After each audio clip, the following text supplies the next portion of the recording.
I'm going to drop a couple bombs on the FD channel right now. It's very flattering that people are calling us the West Coast Nationals. I don't think we're there yet. Who are you rolling with? I am rolling with FD. I'm rolling with FD. I feel like I see less patience in the hobby today. I want to get your thoughts on it.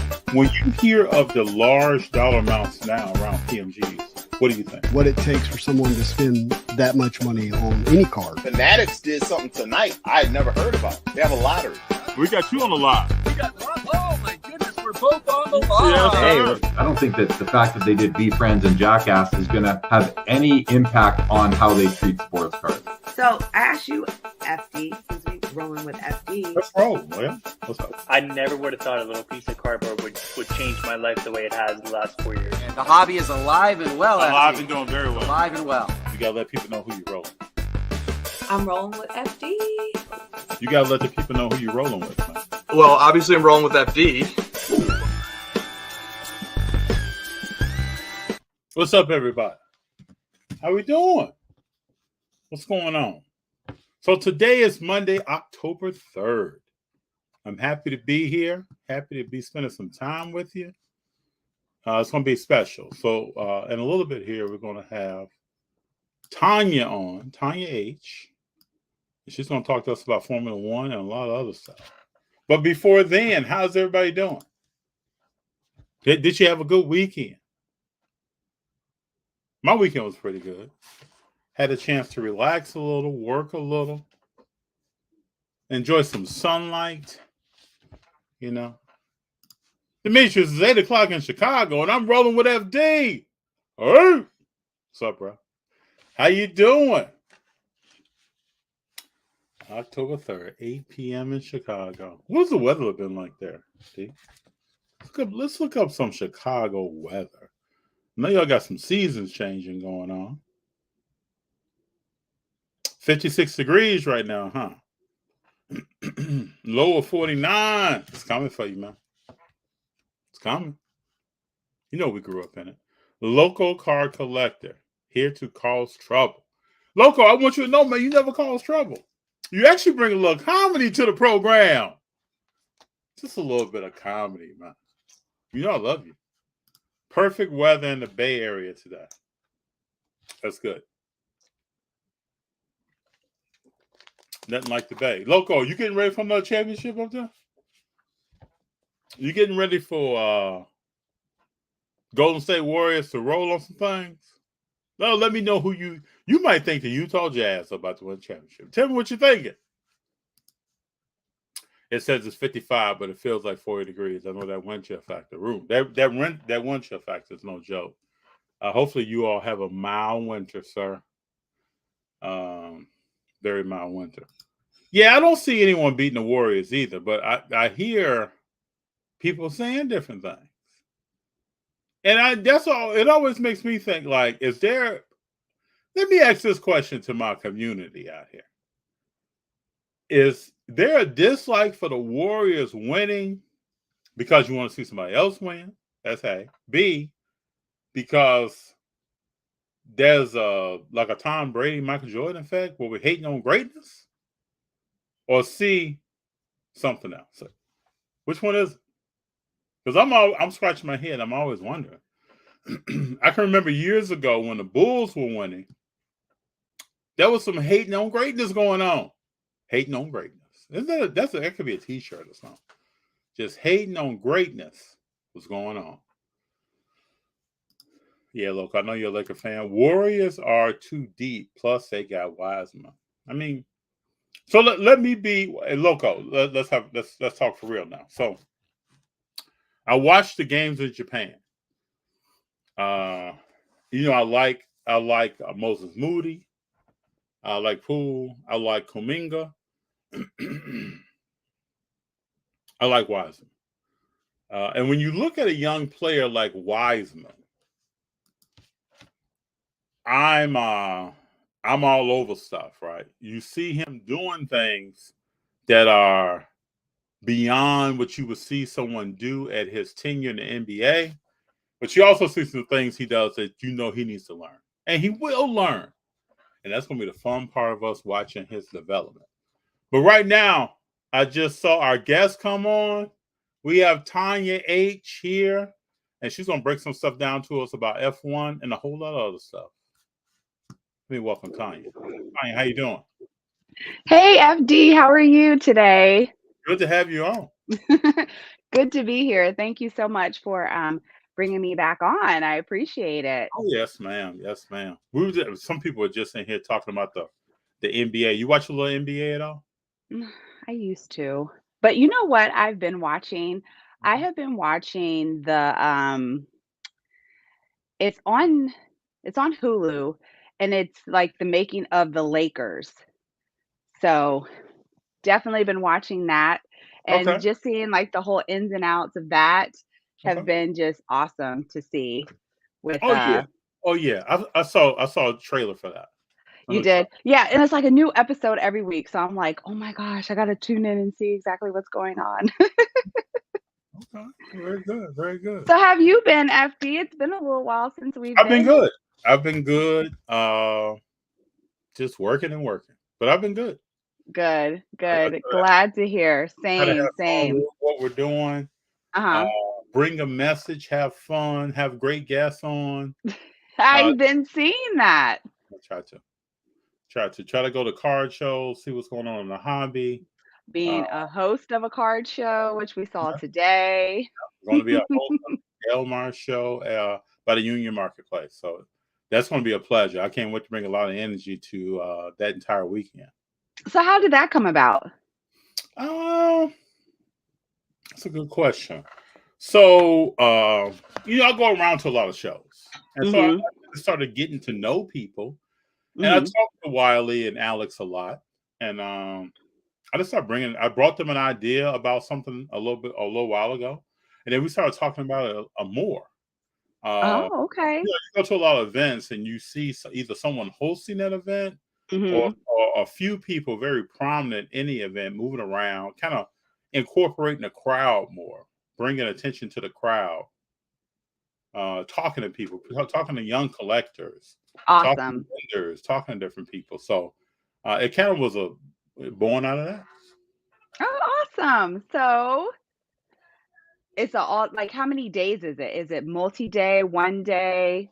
It starts on Thursday, and Thursday is kind of like a VIP night. Then trade night. Yeah, and then the show starts on Friday and goes through Sunday, and there'll be trade nights again each night.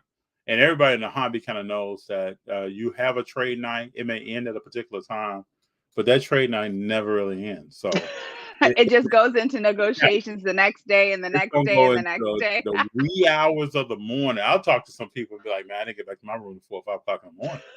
What? And they were legitimately negotiating card deals up until that point. Oh, interesting.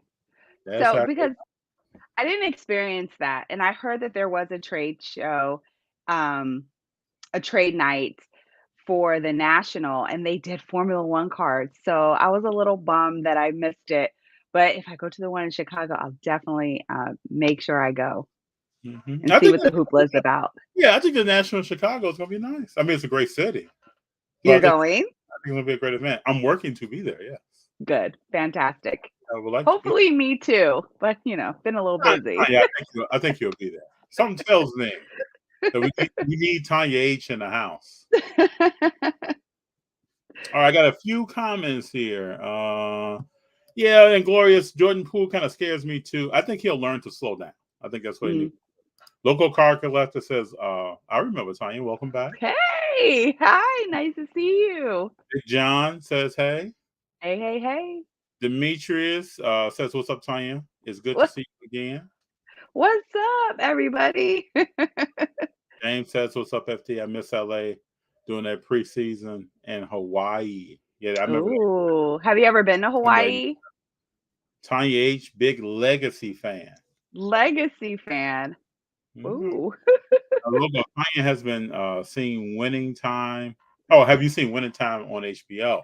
I have not. That's another show about how the Lakers brought Magic Johnson's rookie year. And what happened that year. Now, see, that was covered in the show. They and it was told by the Bussey family, right? That's who owns the Lakers. Yeah, so it was actually told by the Bussey family. So you get into like all of the quarrels that they had amongst each other and the rise and fall of the Lakers, which seems like it was a roller coaster. But I'm on the episode actually where Kobe is trying to like reform the team and win a championship, and then Shaq goes to the Miami Heat, and then they meet up. I think it was like Christmas Day, and like Yeah, I remember. Yeah, and then like didn't like the Miami Heat win, and it was just such a disappointment for the Lakers. When Kobe and Shaq did not shake hands at the beginning of the game. Yeah, like no, you could cut that tension with a knife. They didn't look at each other. It was like No. they came to the middle of the court and they were looking at other people. And that's it. There was some real tension there, and I think you get that in the documentary.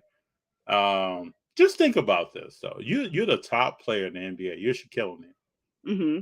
Move from Orlando, you come to the LA Lakers. There's a young guy who's on the team who's probably about 18, 19 years old, and he tells you that he's going to be the greatest player of all time. Of course, right. Most people would be like, okay, man. Not even listening really to that. But Kobe acted like that from what stories I've heard most of the time. He acted like he was, I guess, MJ2 or 2.0 or something. So, but didn't he have to have that confidence to be able to achieve what he achieved before his passing, though? Like you have to go in there with that winning mindset. I mean, everybody channels it differently, of course, but you have to have that certain confidence about yourself to be a champion.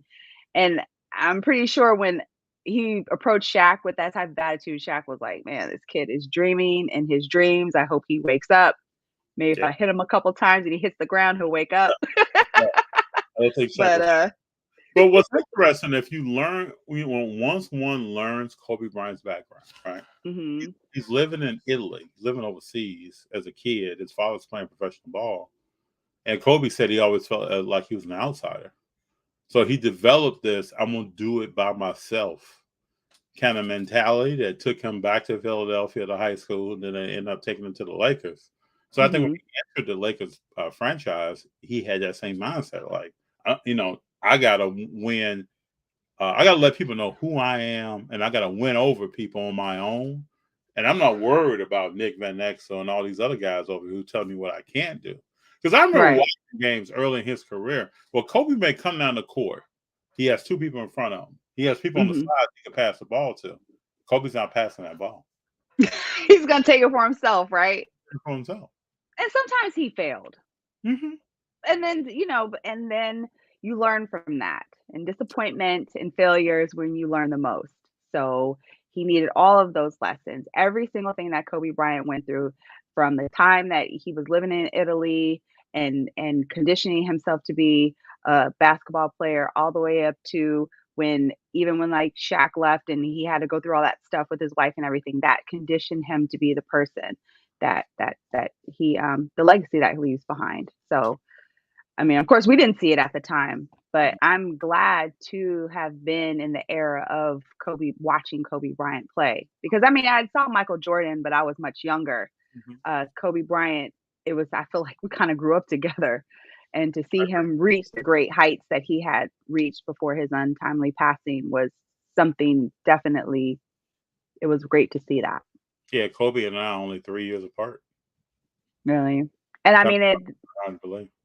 That moment, like when he passed away, I feel like it was like September 11th in basketball. Everybody knew exactly where they were, the time, mood, everything, when they found out that Kobe passed away. So rest in peace to a legend. Rest in peace to Kobe Bryant, everyone involved, Gigi, everyone involved. Yeah, Gigi, his daughter, everyone involved. That's a lot. So tell us about Tonya. What's new and exciting? What's going on with Tonya? Oh my goodness, I don't even know where to start. So Formula One is still in full swing. We are having a Max Verstappen season, I will say. Yeah. It seems like Max Verstappen and Red Bull team are on par to win the championship, both drivers and constructors.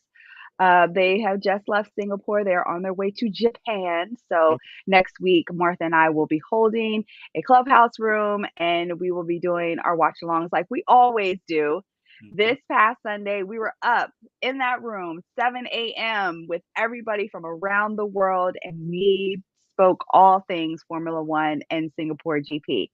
Now, I will say that it was kind of a bit not boring, but it was very long and drawn out because there was a delay because of the weather. Because I guess it seems like the heavens opened up and it just dumped water all on the Singapore GP track. So we had to keep ourselves entertained, which we always do with our race predictions, our theories. We constantly are talking about like who's leaving Formula One, who may be coming into Formula One, et cetera, et cetera. So that kept the time until the race started.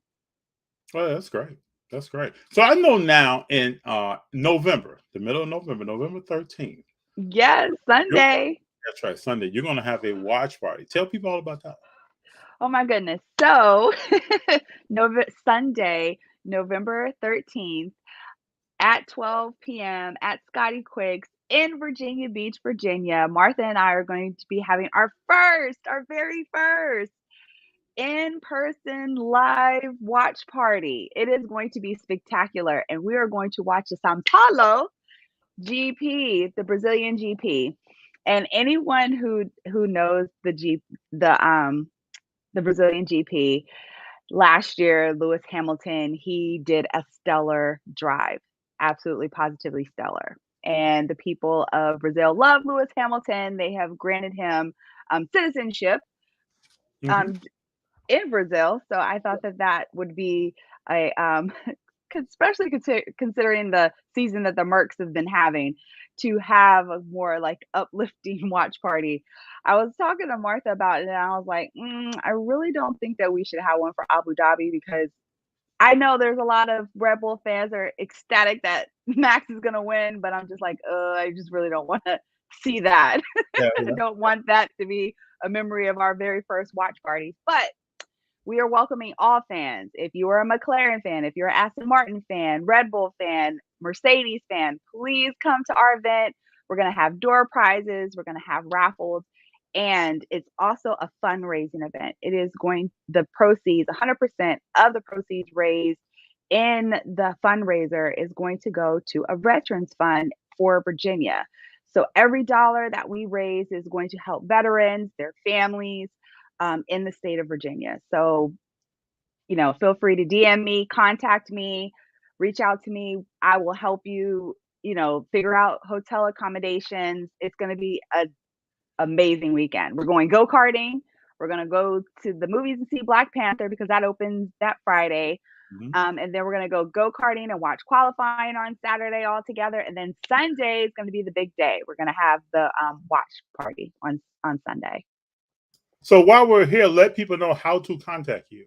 Yes, you can find me on a few outlets. That would be Shy Beautiful on Instagram, Apex Takeover Podcast on Instagram, Shy Beautiful, but instead with the L at the end, 1 on Snapchat. And you can reach out to me that way. And just let me know how I can assist you. But I definitely am looking so forward to seeing everybody. That's just going to be an amazing event. It's gonna be yeah. And FD, are you coming? Yeah, let people know some background here. Let people know, how did this come about? How did you start the idea of this and formulate it into something that's actually going to happen? As far as the watch party, the in-person watch party, well, that has been a concept that Martha and I spoke about for a while. We, of course, because of COVID and all of the stipulations that we have as far as social distancing and things like that, we started with the social audio app way to get everybody speaking about Formula One. And we really wanted to have an in-person event. And now, just with the way things are going, and I've been meeting various people from Clubhouse and Instagram at different events, like the card show, like, the national. I met a lot of people that were in Clubhouse and also on Instagram. And I was like, wow, if I could do this, then definitely it is time for us to be able to get together and see, see who's going to come to our Formula One event. It's a local event. So what I also wanted to do, and Martha was on board with, was expand the viewership and actually have a place that people can come together and watch Formula One. Formula One's very unique, even in viewership. A lot of people watch it by themselves or maybe with a smaller group of people in the United States because the times that it comes on. And also, a sports bar most likely will be playing football instead of Formula One. And Formula One's usually in the morning. And, we just wanted to come up with a time, a place, like, hey, if you're a Formula One fan, if you're anywhere in Virginia, North Carolina, wherever you are, if you're willing to make this trip, California, if you're willing to make this trip, this is what we're doing. This is the time that we're doing it. And it is for an amazing cause. It's a fundraiser also. So we wanted to get as many Formula One fans together to be able to celebrate the sport of Formula One in the United States. I believe this is the start of something. I hope so. I really do. I have heard in major metropolitan cities like New York City, there are a few bars that will open early for Formula One fans, but I'm 5 hours from New York City, so that's something that I probably wouldn't be able to attend. But moving forward, we say our first annual, so hopefully this is meaning that once a year, I don't know if it's going to be in Virginia Beach, and hey, next time it might be in Canada where Martha's from. We can just have an event like once a year and like kind of figure it out. But we also want to bring in the community aspect of it. That's very, very important to Martha and I. That not that we only grow the Formula One community, but then we do it for a really, really good cause. And it's happening during Veterans Day weekend. So, of course, that's the reason why we chose to donate the proceeds to the fundraisers to a veteran association. And many of us have veterans in our families, or we know veterans, and we know the significance of the need of what you're doing. And also show our appreciation. They gave the ultimate sacrifice for us to have the freedoms that we have today, and we don't want that to go unnoticed. Yes, true. Love what you collect us here. I am rolling while riding around Philly tonight. Nice. Hey, love what you collect. And yeah, she's going to be rolling to Virginia Beach on November 13th too. He's on the move. Loco has a question here. Who is considered the Michael Jordan of Formula One? The Michael Jordan of Formula One. Depends. It depends. If you were talking to someone of this era and someone like me, I would say Lewis Hamilton. If you were talking to someone who maybe have watched Formula One like in like the 80s, like the 70s and the 80s, so on and so forth, you easily will hear the names Ayrton Senna. You'll hear the names Michael Schumacher, Niki Lauda. You will hear those names. And each one of these drivers that I speak about in their own right, they contributed greatly to Formula One. Jackie Stewart, the list goes on and on and on and on. And even now when you start looking at like the Kimi Räikkönens, which he left Formula One last year and he went on, now he's doing racing series in the United States. And now Sebastian Vettel, he's leaving as well, and he's a world champion. And Fernando Alonso is a world champion. So when you look at all the contributions that each one of these drivers have made, they're just all champions in their own right. For me, I would say Lewis Hamilton, because what he has done as far as what he's done for the sport, 7-time world champion. He has broken so many records. The list goes on and on how many records that he has actually broken as a driver. But I would say Lewis Hamilton for me because of the culture. Lewis Hamilton definitely realized that there was a gap in people of color in Formula One. And he has done his best. He has brought in people. He has done studies. And it's been a very slow moving process. But he, along with people who've realized that diversity and inclusion is important, have gotten behind him, and they have made a lot of strides towards diversity and inclusion Formula One this year. They have a ambassador for diversity and inclusion. His name is Willie T. Ribbs. And for everyone who does not know who Willie T. Ribbs is, he is a living legend. He is the Jackie Robinson of motorsport, not of just race, like not a Formula One. He was the first Black man to test a Formula One car, but as far as motorsport, he has driven over in countless series. He tried to drive in NASCAR, but they threatened to kill him, which I'm not going to give too much away. I will say, if you have a chance, go watch his docu-series by Adam Carolla. It's called Uppity. If you have a few minutes to watch that, that will give you the whole ins and outs, exactly who he is. And he is a living legend. So we need to give him. Yes. And Wendell Scott. We can't forget Wendell Scott as well. So, and his family. So, but yeah, for me, it would be Lewis Hamilton.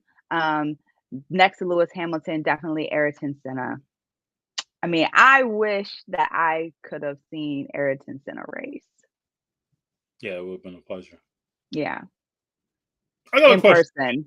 I got a question for you. So, we talk about the hobby, we talk about cards. Lewis Hamilton has had a card sell for pretty high dollar amount. $740,000 to be exact. Oh, that's a nice house. Yeah, not right. Couple house. Yeah, some parts of America that could be multiple houses. Yes. He also had a card sell for $900,000 back in April of 2022. I know different people have different viewpoints on Formula One cards. The prices that we've just talked about, are they long lasting? Will those prices go down? What are your thoughts when you hear about the dollar amounts that some of these cars are sold for an athlete like us? Well, I would first say, considering the inception of these cards, they've only been around for like about 2 years. And when you're comparing when a product such as like whether it's Topps Chrome, the Dynasty collection, and then also I like the Turbo Attacks, but that's more of the kiddie version that the kids can like put in their spokes of their bicycles if they want. When you look at the inception of these cards, and then you look at the longevity of the hobby, for a Lewis Hamilton to sell for 6 figures and it's not even 5 years old, that speaks volumes. Now, I know that there was a pocket in the hobby that a lot of people spoke about during COVID, where there were a whole bunch of different series of cards. I don't even know if that's the right word for different types of cards. Like the Project 2020 was going up, down, and everywhere. But you look at what's sold, like the Honus Wagner sold and the Mickey Mantle sold, and like they were for some very astronomical amounts of money that even 5 years ago, people who are selling those cars wouldn't have got that amount of money. But now that, you look at the economy, which we spoke about this last time, and how we are dipping into a recession, people don't have as much money in their reserves, that people are starting to hold on to their money a little bit more and probably negotiating down a little bit more. And I think that's where the card market is going with that. But with that being said, you look at Michael Jordan's cards and how long he's been produced on cards. Some of those cards are like 20, 25 years old. Can you imagine what if someone was to hold on to a Lewis Hamilton patch auto dynasty, if in 20 years from now, once Lewis Hamilton's legacy is already done, what that card is going to be worth, even if the market's, a roller coaster, peaks and valleys the whole entire time. 20 years from now, Lewis Hamilton's career and his contributions to Formula One and also the world as a humanitarian are going to be set. And that is what that card's going to be the value of the card monetarily. However, someone like me who has a Lewis Hamilton card, I really don't look at the monetary value of the card. I look at the value of the person that is on the card. Serena Williams. Yeah. You know, I was in here. You would have thought that I was watching a full out like football game, the way that I was like screaming, like my 7-year-old was like, "Mommy, are you okay?" I'm like, "Boy, I'm all right. Go back in there and watch TV." I'm watching tennis. You're watching greatness. Yeah, you're watching greatness. Yes, to see Serena Williams,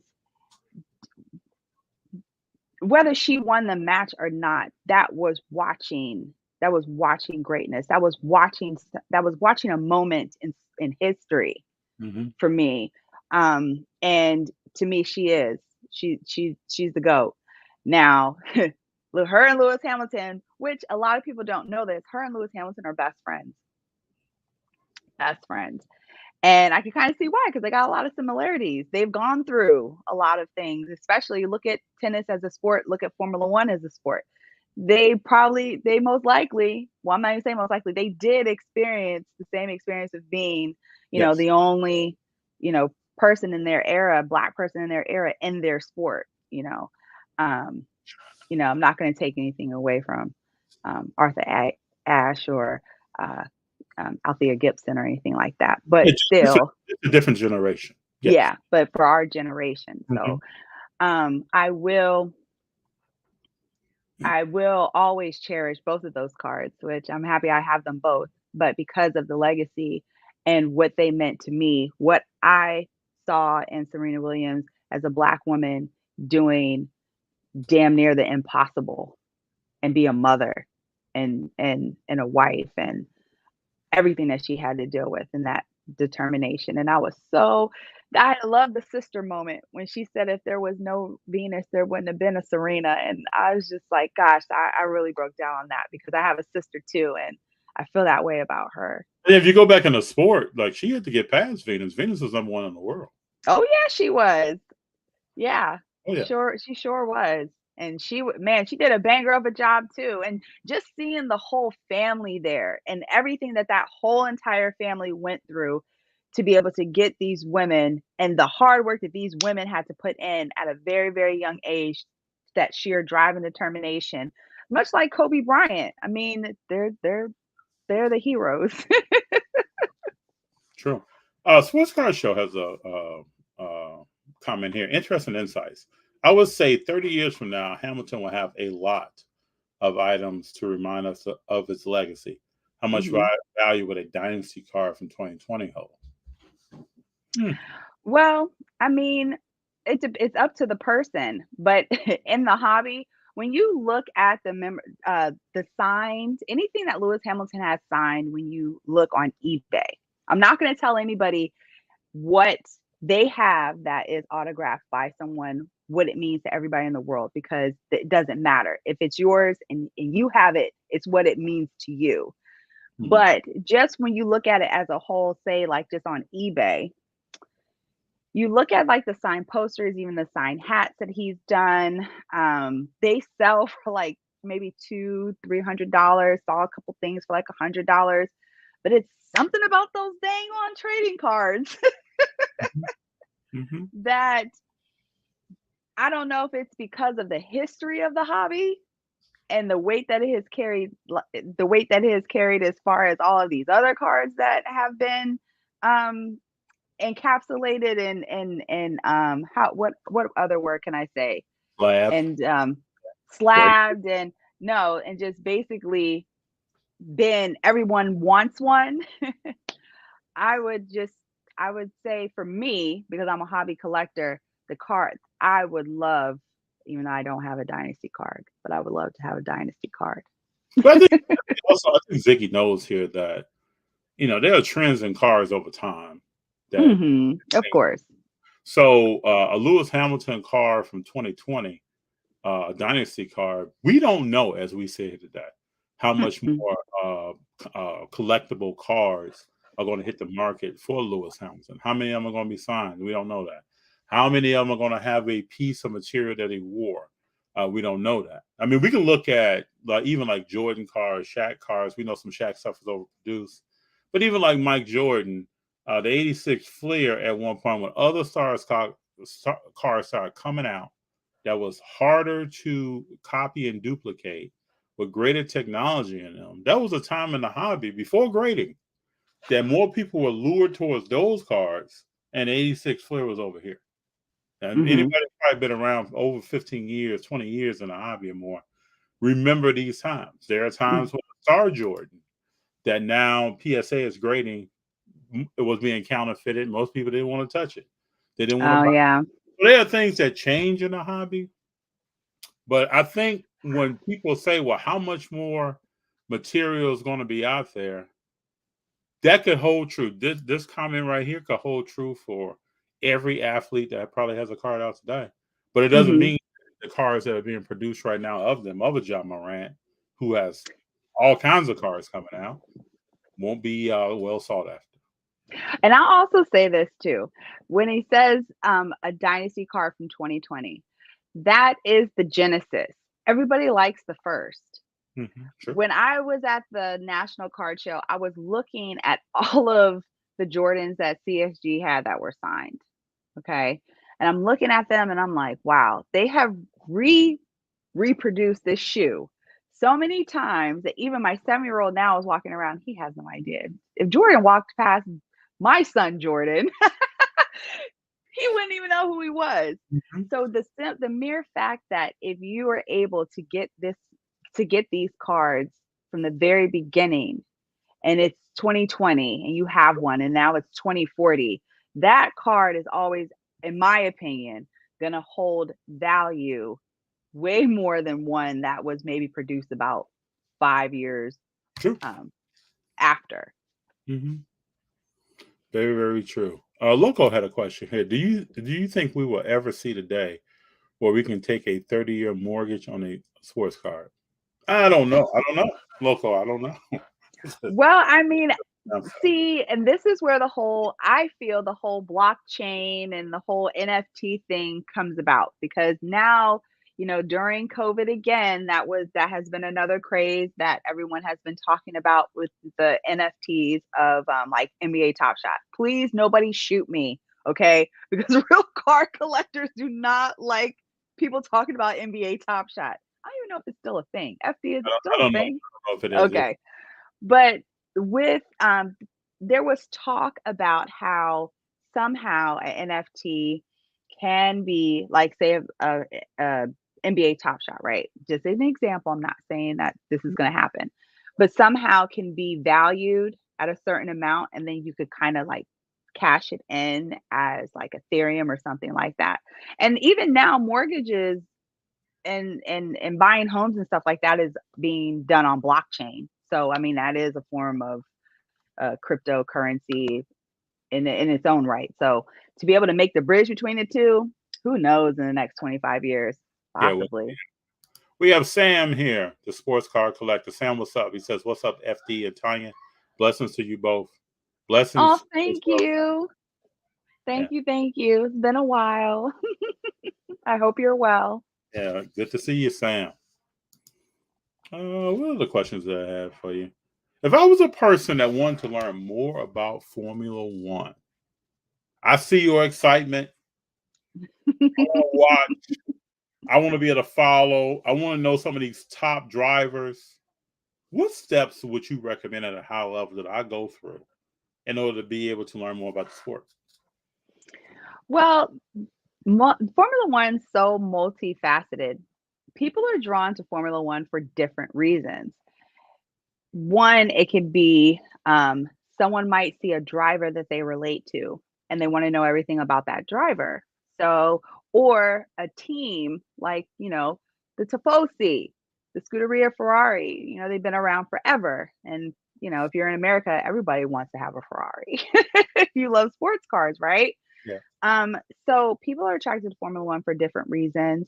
Some people, I know people that are attracted to Formula One all just because they want to geek out on the aerodynamics of exactly how a Formula One car, the components of a Formula One car. So like in cases like that, they would do, well, I don't know how much research there really is that shows, like, because a lot of these teams are like so secret on how their car is constructed. You kind of have to know somebody that knows somebody to figure it out. But a lot of reading. If you want to just learn about the history of Formula One, reading on the F1 website, they have like a lot of valuable information. Also, there's a lot of videos done by like Sky Sports, a lot of articles that have been written on Formula One. And now with content creators entering the Formula One space and Formula One actually reaching out to content creators to kind of bring them in, there are a lot of content creators that do like TikTok videos, they do YouTube, they do Snapchat like me. And you can just find a content creator and kind of like follow like what they're talking about. And I mean, I have friends that are content creators that have podcasts. That's another thing. Like if you want to just be able to clean up your house or like drive on a long car ride and you just can, there are so many different Formula One podcasts that talk about all aspects of Formula One. You can easily plug into them. Ours is the Apex Takeover. There you go. Martha and I actually, we speak to the unsung heroes of Formula One and also motorsports. So ours are more of an interviewing type of podcast. We've interviewed the likes of Carol Glenn. She is she's a marshal. One of the first, not yet, probably only Black women that long time marshal. And then we also had Jai of Wavy Dynamics, which he recently he is in partnership with McLaren, and that was just recent. And then we have Ludwig. He is the owner of MFT Racing, and I swear I really think Ludwig is going to end up in Formula One day. I don't know when, but I think that he's going to end up in Formula One day in some capacity, especially in management. We have spoken to Willie T. Ribbs. We have spoken to Mario Isola, director of Pirelli Motorsports, Alex Molina. Alex Molina is a very interesting person. He is the one who coordinates the podium ceremonies and all of the fandom activations, things like that happen on the track. Like you go to a Formula One race, it is legit. It's not like you show up to a race Sunday and then that's it. Like there are all sorts of activities that go on throughout the whole race weekend. And Alex Molina is the guy who the podium ceremonies that you see the drivers do, a lot of the activations and things like that he is responsible for. I think that one of the more poignant interviews that we've done was of the late Jason Jenkins. He was the director of communications for the Miami Dolphins and Crypto.com for Miami. Okay.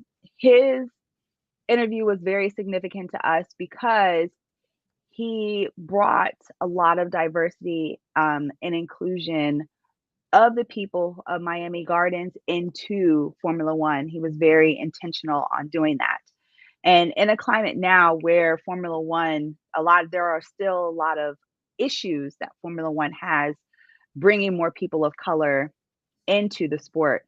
Jason Jenkins was able to do that. And, the Miami Crypto.com team was able to do that when they brought Formula One to Miami. He was a pillar of his community. He saw people that aren't used to being seen. I will say, people like Martha and I, we're very new in the space of podcasting and also content creation. But what Jason Jenkins saw in us was that he gave us a chance. He gave us an opportunity. And him, along with a few others in Formula One, they really let us get in the back end that that people normally wouldn't see, as far as the community event and also access like to the paddock and things like that. I'm telling you, rest in peace to another legend, because I just really think that whoever ends up in Miami and gets that position, they already know they're going to have some big shoes to fill, because he was the community. Sounds like he did great work. He did. I have another question for you. You talked earlier about content creation and Snapchat. Tell us a little bit more, probably a lot more, about what Tonya is going to be doing with Snapchat. Oh my goodness. So yes, I have been I just want to say first of all, shout out to my mom. My mom sends me things like on a daily basis, whether it is to read, whether it is I have to listen to what she says. And a few months ago, she sent me this application for this program called Snap in 523. And I was just like, oh, yeah, okay, thanks, mom. She was like, no, baby, but did you read it? Fill it out. And I'm like looking at it and I'm like, there is no way. Like, I have no shot in this whatsoever. And she would call me. She's like, Tyra, did you fill it out? And I'm saying, I'm like, yes. Yes. And like, as soon as I hung up the phone with her, like, I really had to like fill the information out. So I did, and I was like, okay. And she told me, she was like, Tonya, this is like, Westbrook Media is like, that's Will Smith and Jada Pinkett Smith's team. And I'm like, are you serious? And the crazy thing is that I remember, like, I think like a year or two ago, Will Smith did a sketch with Lewis Hamilton where he basically tied Lewis Hamilton to a chair and he was like dressed up in the suit. And like Lewis Hamilton was like, get me out of this chair because I want to race. And I think Will Smith said something like, we look alike anyway, who cares? And then Lewis Hamilton looks at him, he's like, well, you better win. And then like Will Smith runs down and he like, kind of like fakes like he's driving the car or whatever. But I knew that Will Smith loved Formula One. And I just wanted to lean into like that whole aspect. And I was like, you know what? If I have a shot, then I will definitely push all of my Formula One content forward and see if it works. And yeah, like about 4 weeks ago, I got an email and they were like, you've been accepted. And I couldn't believe it. I literally thought that it was like one of those, hey, I'm the African prince. If you do this, then I'll send you money. One of those emails. Yeah, one of those emails. And I'm like, man, this is spam like a mug. There is no way that I was chosen for this. And I read it and I read it again. Then I read it like 5 times. And I was just like, oh my gosh, like this is true. And I responded and all this other good stuff. And when I had the first call with the Snapchat team, that's when it felt real. Okay. And it's called Snap 523.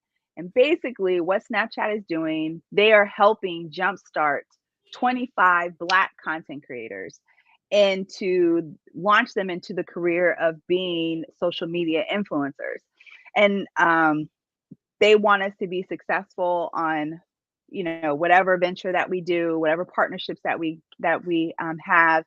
They're also going to offer us a lot of like mentorships, a lot of sessions where we're able to ask questions and learn about this industry because it's all fairly new. Like everybody, anybody could take a video and like post it, but like, how do you market it? How do you get partnerships? How do you get more viewerships across multiple platforms and things like that? So not saying that they have all the answers, but I am going to ask them a whole bunch of questions. Oh yeah. And you should. Congratulations, Tom. Thank you. So I'll be working on that project for a year. I've been told, asked, hey, are you going to give up your job? And I'm like, I don't know. I still don't know. That's like, everyone's asking me that question. I love my job. I love what I do. I love my profession. And I worked hard to get it. So I don't know. True. Well, it's always good to have options on stuff. And you have created 2 paths and you worked hard on both options to have them for yourself. So, I mean, that's kind of what it's all about. Yeah, completely different. I mean, I don't know, I'm like over here as a dental hygienist. I'm over here as a card collector. I'm over here. Like I'm in the middle with being a Formula One content creator, but I love them all. I really do. Yeah, I'm very, very happy for you. I mean, that's a great opportunity. So, Tonya, do you watch? Let's get into this. We talked a little bit earlier about. Mm-hmm. When we talk about football, basketball. What other sports do you watch? Oh my goodness. What do I watch? I watch. Okay, so Formula One's number one. Okay, but the crazy thing is, and then of course, tennis. So we already covered those two, right? Williams, yep. So the crazy thing is that when I start, okay, I've always been in a home where ESPN was on. Okay, did I tell you a story about my dad when I was a little girl? No, well, tell a story. Okay, so my dad, big time New York Knicks fan. Okay, I'm talking about like Patrick Ewing, like the whole 9 yards. Okay, he's New York through and through. So my dad used to have the TV on, watching the game so much. I don't even remember how old I was. I was just like, I walked up to him one night. I climbed up in his lap, and I was like, "Dad, do the players ever go home? Do they have families? Do they have families?" Interesting. Like, He's always little did I know. Yeah, it was like he was watching the highlights of like everything that he didn't watch when the Knicks game was on. But he was like, oh gosh, you're talking about he threw his head back and laughed so hard. He was like, "Yes, baby, they go home. They have families." Because I thought that those men in that TV played 24 hours a day, 7 days a week. That's a real question, honest question. My son sometimes like, what are you watching now? Is that the same game? So he's kind of thinking the same thing. Right. So, but as I collected cards, I love baseball. My grandfather was a big time baseball fan. Like, I mean, come on. Like, back when they were young, like, they used to have the radio up or like to their ear, or like, listening to the radio to the game and stuff like that. So, baseball, been to countless baseball games, been a couple football games. I mean, I like the live action. Yeah, right. I do. I thrive off of that. Like, I don't care like what team it is, but if I could get in on like the live action, I love it. I absolutely love it. I feed off the crowd and the energy. Like, it's amazing. But even like the Olympics, I like watching like the swimming events. Yep. I'm crazy. I like watch the figure skating. I like the figure skating too. Yep. And all the way down to like the extreme stuff, like, the Winter Olympics and things like that. I think that if an athlete can win a medal for their country, they definitely have a story to tell. And that's another thing that I like about sports is the athletes, the adversity that they had to go through, how much they had to train, because it just seems like, nothing that when you are on a level like these professional athletes, it takes a lot of hard work and perseverance, and they have a story to tell. Well, now what about playing sports? You playing sports growing up? Oh yeah, I did. I was a tomboy. I did. Oh my gosh, surfing. Because I'm from California too.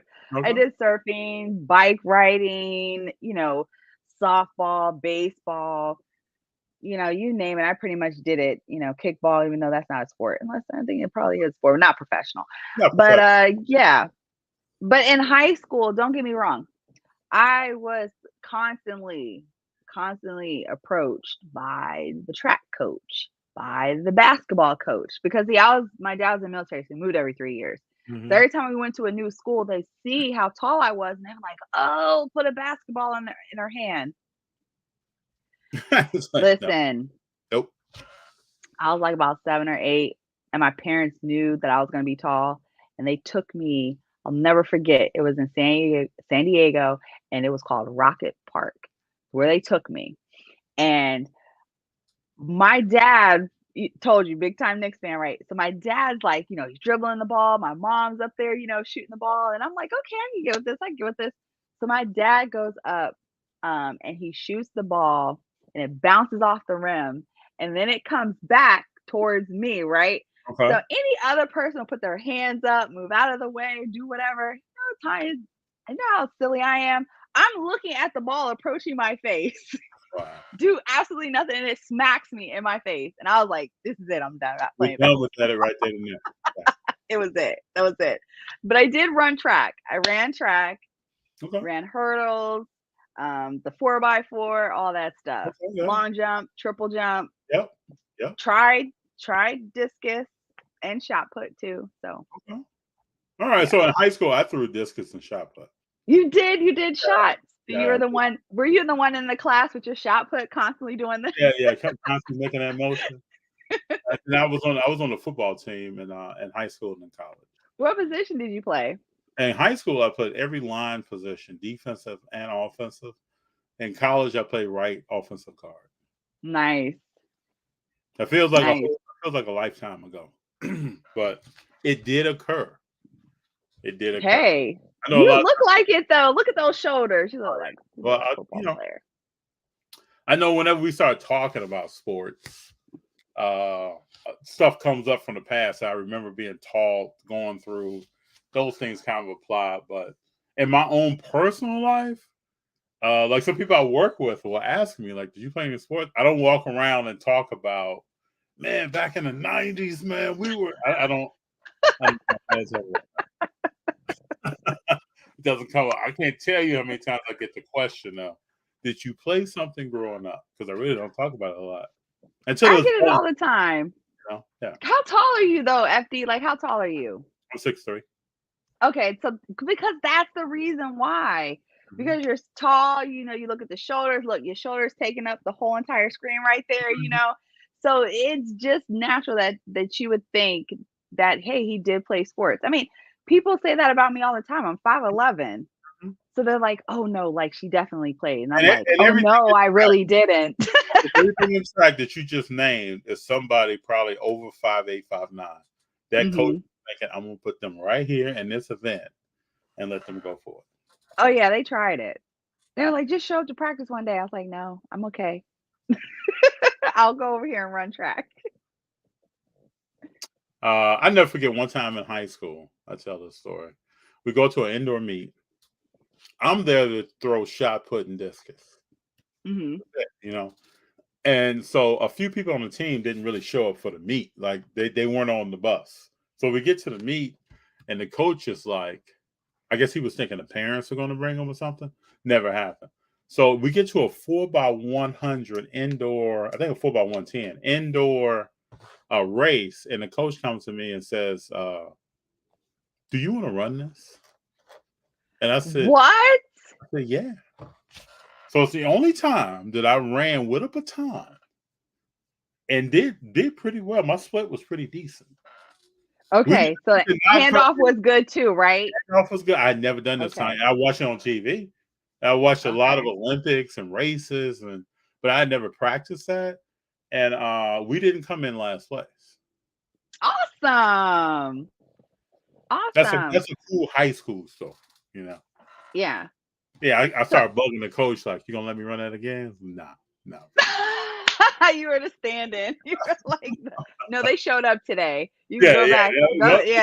Pick up your shot put over there and go to. Yeah. Sam says FD was a hooper. Now I play a lot of basketball, but now on the team, we had an all-state power forward that ended up going to the University of Illinois. Very good player. But when I was coming out of high school is when a few guys came out of Chicago. They ended up going to the NBA. So the guy that I went to school with, they wanted us to play they wanted him to play center. They wanted me to play power forward. And then the same coach, I wish I would have done this time.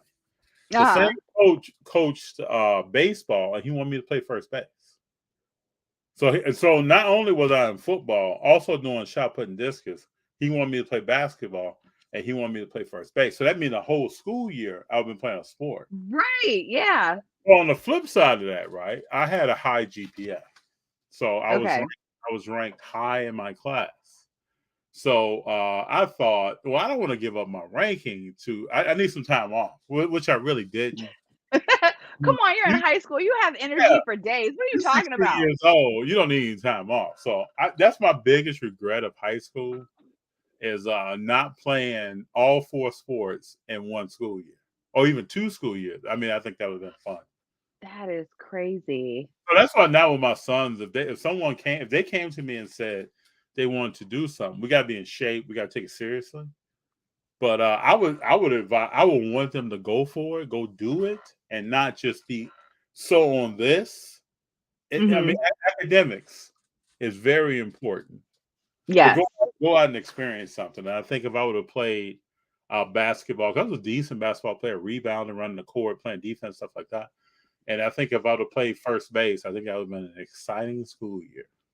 Oh yeah, you would have been like everywhere. And okay, all right. So I don't know if I'm showing my age or not. Oh yeah, what's up? So how many times did you letter? All 4 years. So when I was a freshman, football coach came to me. So we had a farsoft team, we had a varsity team. Now we weren't good, Tonya. We were not, I can't tell you, I used to get so frustrated. We were not good. But the varsity coach came to me and said he wanted me to play varsity. So when I was 15 years old, I'm playing against guys that's like 17, 18 years old. So that year I lettered in varsity football, and I got a small letter for track because I was but every year in high school I lettered in football.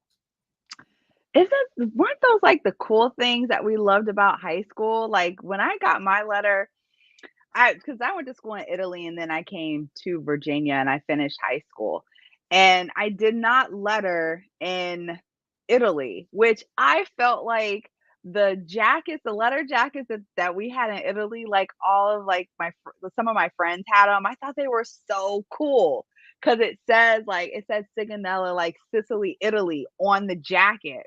So I was like, man, I want to letter so badly, but I wasn't there long enough to be in high school to letter. And when I did, I lettered at my high school, which was like, oh my gosh, like the colors were green, like a ugly green. And I was just like, I didn't even see anybody with a letter jacket. I guess that they weren't cool then. But I mean, did you get a letter jacket, and did you get like the little? Oh, yeah, got a letter jacket. See, like, come on! Every year, I'm designing the pins to put on there, right? And my freshman year, where's my letter going? My sophomore, junior, senior year. But the crazy thing, right? I went through it. Like I started growing and getting bigger. So by the time I got to be a senior, my Letterman's jacket did not fit the same way. So I kind of just stopped wearing it. Oh man, do you still have it? Do you still have it though? Yeah, I still have it. Okay, cool.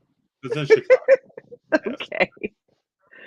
Oh my gosh! And now though, and you look at it, it's like I can't believe I was right. Like I was walking around wearing that. It just doesn't even. That was a rite of passage, FD. What are you talking about? That was like, come on, like the girl would be like, "Oh, let me wear my boyfriend's letter jacket." Never forget Coach one year. Coach was like, "Oh yeah, we're gonna have a pep rally, and I want everybody on the player to give your jersey to someone in the school and have them wear your jersey, right?" So we're probably a day and a half away from the pep rally, right? I'm at my locker, and I hadn't given my jersey to anyone, and so I remember a few people came up to me and asked me about that. And like, do I have my jersey? And I was like, nah, it's at home. It's like not in my locker. I just remember events like that because like pep rallies were huge. I don't know. They were. Then you had classes chanting against other classes. Like I was talking to someone at work the other day, and they were like, "Yeah, I was born in '92," and I saw like chanting '92, like how we used to do it in a pep rally. And they were kind of looking. Did they look at you like you were crazy? They were looking at me like, "What are you doing?" I was like, "Oh, that's just high school. That's how we used to get out of high school. No, I ain't worried about it. It's all right. It's all good." But I mean, those were the fun things that they used to have. I don't even know if this stuff still happens in high schools anymore. I don't know. Okay. So my older son, he really never talked about it. I mean, I remember like football games used to be like full throttle, like we're up there screaming, like the cheerleaders scream at us, we scream back at them. And okay, FD, I was a cheerleader too. Okay, I was a cheerleader, and it was just like the whole, everybody's like singing like the songs and the school songs and things like that. And it was just like a big deal. And some of Huge. my friends were like in the marching band and stuff. So like that was really cool. So I don't know if high school's And still if like you're that on the anymore. field, like we're playing football, you're on the field, and your main goal was to get it mentioned in the newspaper. Yes, yes. Right? So we're yes. out here. There was no now you'll see like high school games on TV, and there was none of that. So Right. you're out here, I wouldn't say head hunting, but you're out here making an effort to impress someone on the other side of the ball, the other coach, because coaches will talk about players all the time, especially in the league we're in. You're trying to get mentioned. I remember the first time my name was mentioned in a newspaper, I felt like, oh yeah, okay. You made it. You Yeah. made it. It's happening now. Okay. Like how, Things are like you going go down. and you get like how many newspapers? Like you buy like the we whole still stack, just right? stack them up and bring them home. And then sometimes I'll take them to school and just pass them out in the class. Say, look at page 6. Yeah, go ahead and check that out. Look right here, number, your name. It had your name, and then it had like your jersey number, and it had like how many yards you had, and all this other stuff. Yeah, That of was course. the thing. That was the thing. And I remember being like, you're in the game and you come to the sideline, you're playing offense or defense, and the other side of the ball is on, and people shouting your name out and stuff in the crowd. And I remember my parents coming, and I could always, before any game in high school or college, I would look up, and my parents kind of sat in the same place. Did they? Aww. Yeah, if it was a raining game, my father would only come, or a snow game, and he would kind of sit in the same place. And as soon as I found him, like we would point to each other during the game. If I made a big hit or something, I would get up and point to him. I remember those days, like yesterday. And football players are like rock stars, like in high school. Like, come on, like even like in like the neighborhood, like if you were like hanging out with them, like at the local like pizza place or something like that, people are like, oh yeah, that's so and so. They plays for like this team or whatever. So it was like they were legit like rock stars. They always had the prettiest girl. They were always like, I don't know like what it was. Like they were always like the homecoming king or like the prom king or something like that because they were just so popular. Or they always got some sort of senior superlative too. It's true. Yeah, I don't know how much of that has changed today. Love What You Collect says high school sports was a lot of fun. It was. It was. Those were the days. Those really were the days. That's funny. And I was very fortunate. Doing our own thing. This was before social media. I know. Really knew, but people doing that thing. I know. And I was very like, gosh, I was introduced to the whole like football going like to the NFL, like people like players that were promised to go to the NFL, like the high school that I went to. Because this area where I live, I mean, they produced so many people that went to the NFL.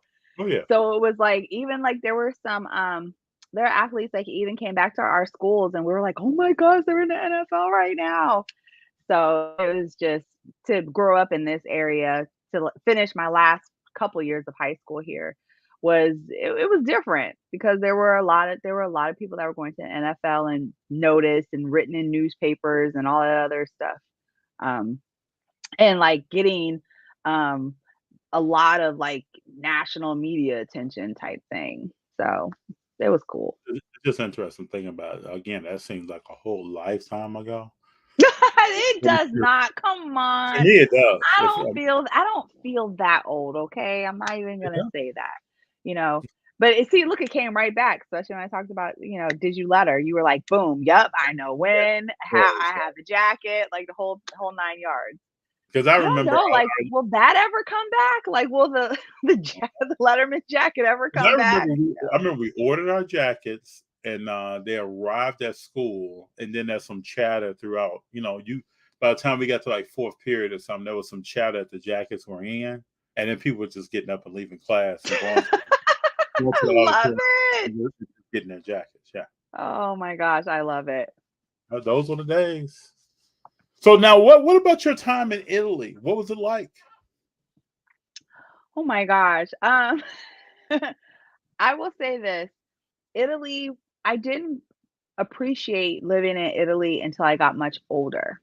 Okay. Because when I went, I was so young. I was about 10 years old, maybe 11 years old when I went.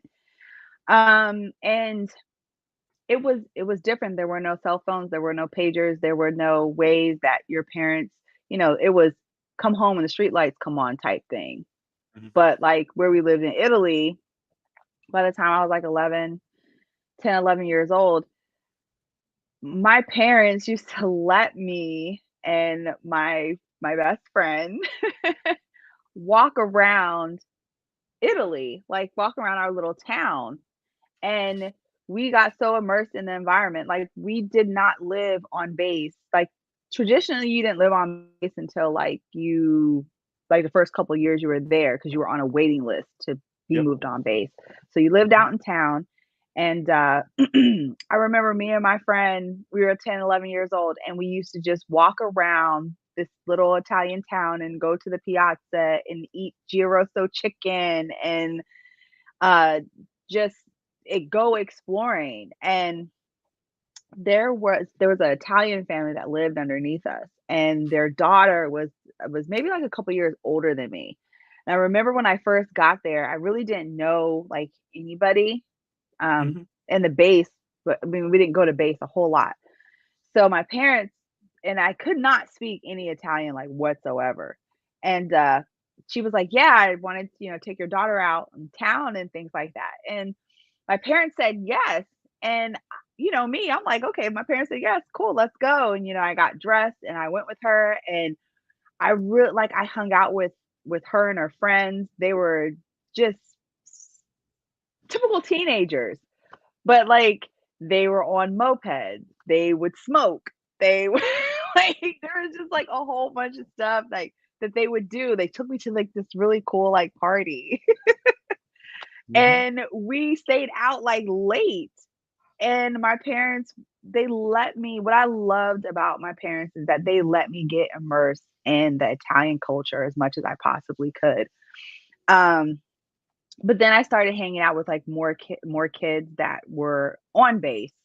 And i- what I loved about living overseas were it didn't matter like if your parents were like whether they were like chiefs in the military or if they were like captains, like whoever, like all of us went to the same school. My school was K through 12th grade. Like there were Okay. maybe like, I don't know, like 20 kids, maybe 15 kids, seniors Mhm. in our school.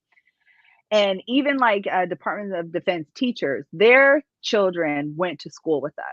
So it was nothing for us to be at like our science teacher's house because their kid is our age. Yeah, so it was just very like close knit. Everybody, it was like a small town equivalent. Like everybody knew everybody. I remember my first day I went to school there. The guidance counselor um the guidance counselor pulled me into the office to like go over my class and stuff like that. And he told me, he said, "Listen, everybody knows that you're already here. They know how old you are. They know, like who your parents are. They know everything." And I'm like, "What?" And it was crazy that my first day of class, like people already knew my name. They already knew who my parents were. And I'm like, how in the heck but it was just that small. Mhm. But the crazy thing is that it was so multicultural. And you went to school with black kids, white kids, Asian kids. You know, it was just a melting pot because that's ultimately what the military is. People from all walks of life, from everywhere, they they joined the service, and we became just like one big family. The crazy thing is that I came back to the States in 1996. So yes, I'm definitely telling my age, but we still get together. That's good. The people that I went to school with, we pick a place. Well, I don't think it hasn't been overseas yet, but we do pick a place in the United States and we have what we call a quote unquote reunion. And we had to cancel it, unfortunately, the last couple years because of COVID. But what was really great was that was one thing that I did like about the birth of the internet and social media platforms, is that I was able to connect with these people from years ago that I don't even think I ever would have saw again. And you get to see like their kids, and some of them have grandkids now, like marriages and all sorts of stuff. It's really great, and I really appreciate that experience now, because when I came back here to the States and I went to an all Black school, it was such a culture shock for me, because I never been like having to go to a all Black school, like especially like when you really care like about like what you look like fitting into like a clique or something like that. Yeah. And it was such a culture shock for me. Virginia was a place that I've never seen before. I had cousins out there that I told you about. Like, yeah, like I was like, what is this? This is so different. Yeah.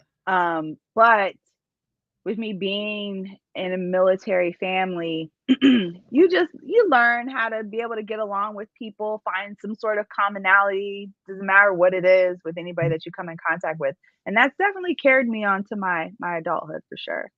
I know when you hear stories of Michael Strahan talking about his father was in the military, and he lived most of his young life overseas, which is why he ended up at Texas Southern and being a later draft pick in the NFL. It just allowed him to be more cultured. We talked earlier about Kobe Bryant and kind of some of the things that he picked up throughout life. It sounds like you had an amazing experience that most people will never have. Like for me, I came from Chicago, right? So my father was from Mississippi. My mother's family is from Mississippi. So in the summer times, my brother and I would go down to Mississippi and spend the whole summer there with my grandmother. Now, where we went was the 180 from Chicago. It was the 180 from the South Side. A lot of kids walked around in the summertime with no shoes on. They were just outside doing stuff, having fun. Creating games, how they played and what they did, stuff that I had never seen. It was like mind blowing to me. Like what? Pick up sticks? Oh, they might tie a rope to a tree and play Tarzan. They may be swinging over water. Okay. Oh yeah. I'm standing there from the city. Did you let go and like go into the water? Nice. Trying to see if you could jump over this creek and let go in the air and land on the other side. There was a bunch of stuff that was going on that my brother and I like, we never saw this. This is not what we're used to.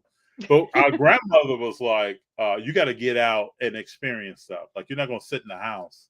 You got to go. Love it.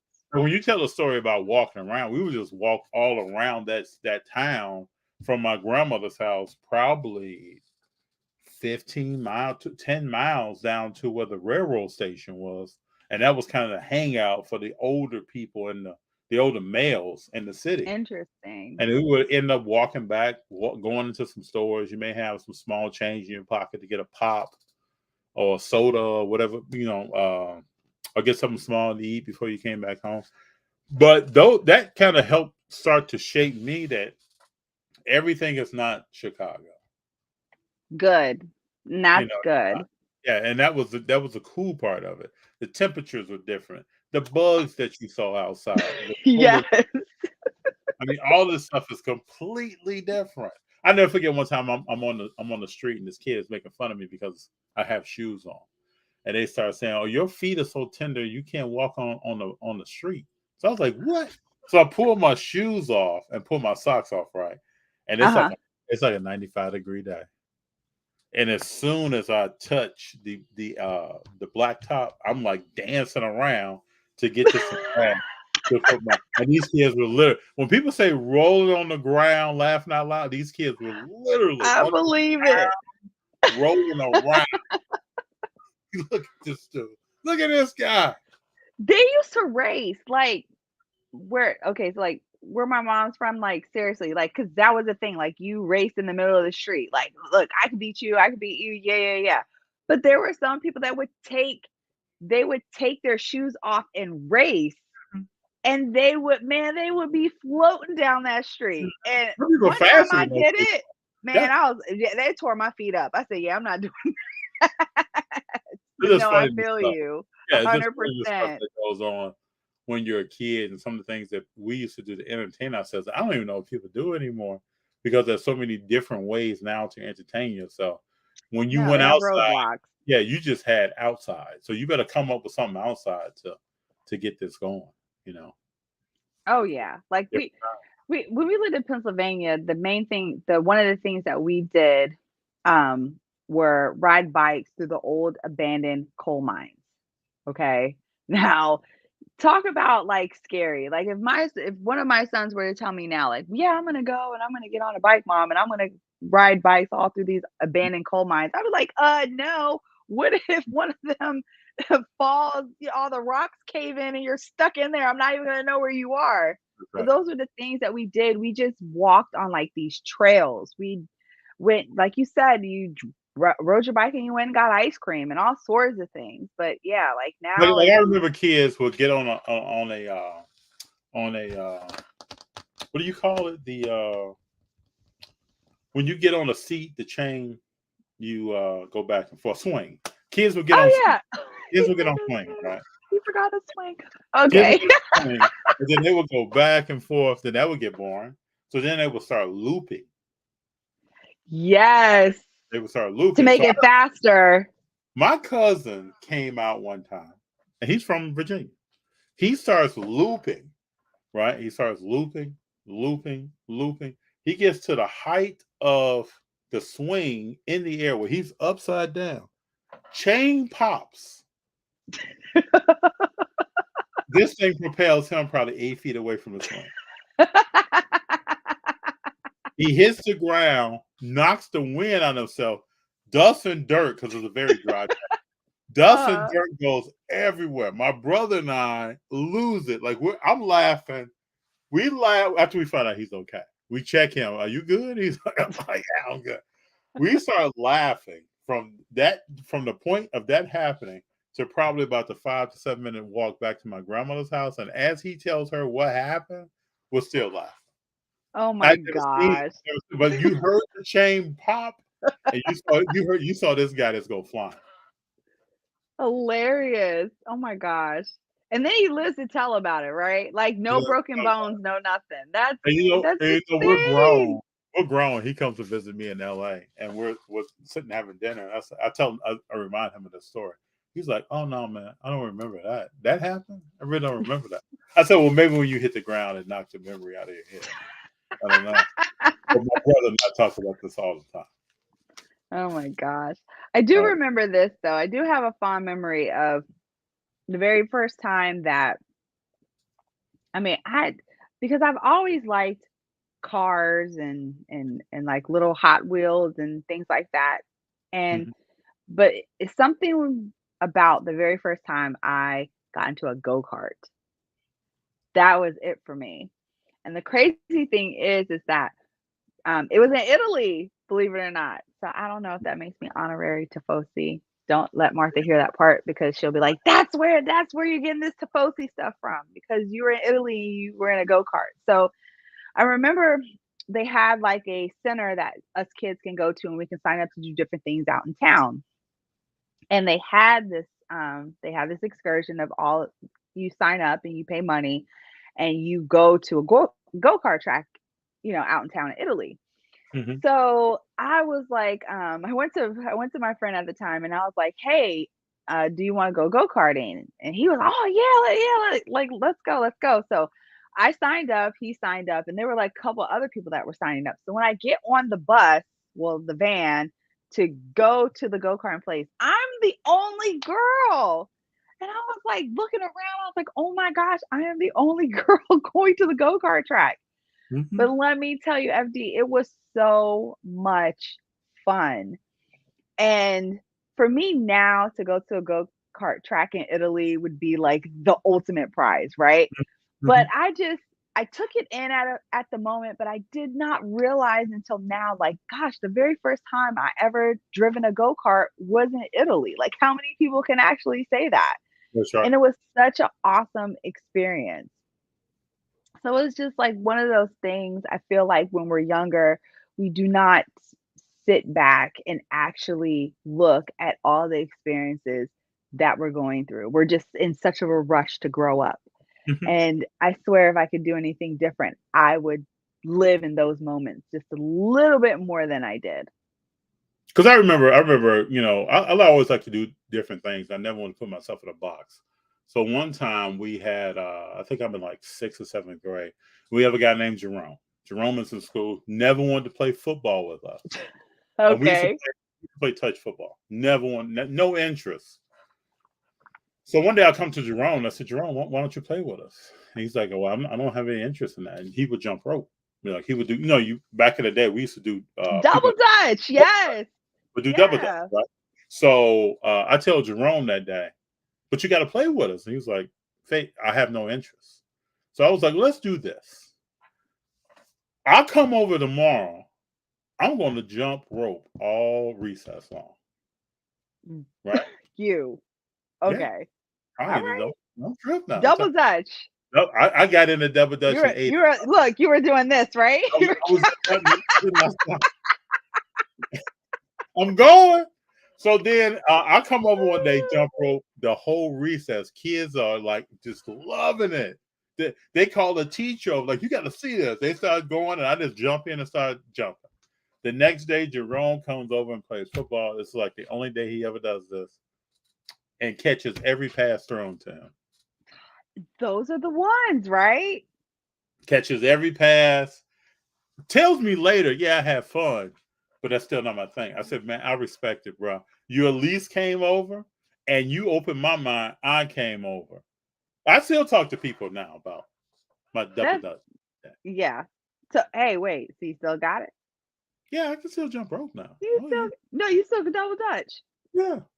Okay. Yeah. All you can do is have rhythm.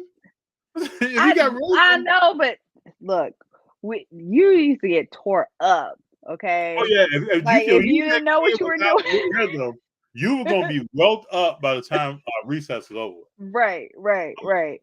I haven't done it in so many years, but I did. I used to double dutch, especially like in PE. Like they would give you like the last 30 minutes, and they'd be like, "All right, do what you want to do," and we break out the double dutch. We'll do double dutch.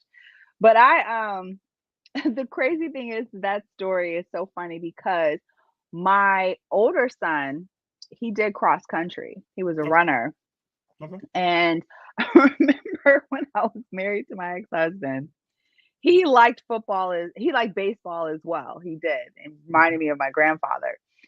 So we were living in Maryland at the time, and my son, he had to have been about 9. No, I don't even think he was that old. But so my ex-husband went and he got like a baseball bat, like all this stuff, everything. And we took him out to the field, and I'm sitting there like, I don't know how this is gonna go. And he was like, all right, just pitch him the ball. I'm gonna go out here and like catch it. And I'm like, all right, fine. I was like, I don't even know if he's gonna hit the ball.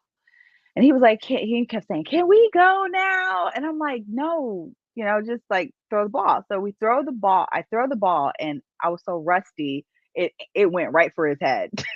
Oh, wow. And he had a duck. He was like, Mom. I was like, I'm so sorry. I'm rusty. So I did it again. I pitched again, and it was okay. Then maybe the third or fourth time, I pitched the ball, and you heard, and it went, choo, it just sailed. And my ex-husband's like, whoa, wait, no, that was a fluke. Do it again. And I pitched the ball again, and he hit it. And he was like, he was so happy. Mm-hmm. But my son was like, okay, can we go home now? Can we go home? And he's like literally dragging the bat at this point. And I'm like, and he said, just one more time. And I pitched the ball, and yes, my son, he sailed it again. And he was like, he should play. And he was like, nope, don't want to play. I want to go back home, play with my video games. Thank you. I tell people all the time, we talk about like Michael Jordan being the best. He's the person that went through the system, went through school, did his stuff.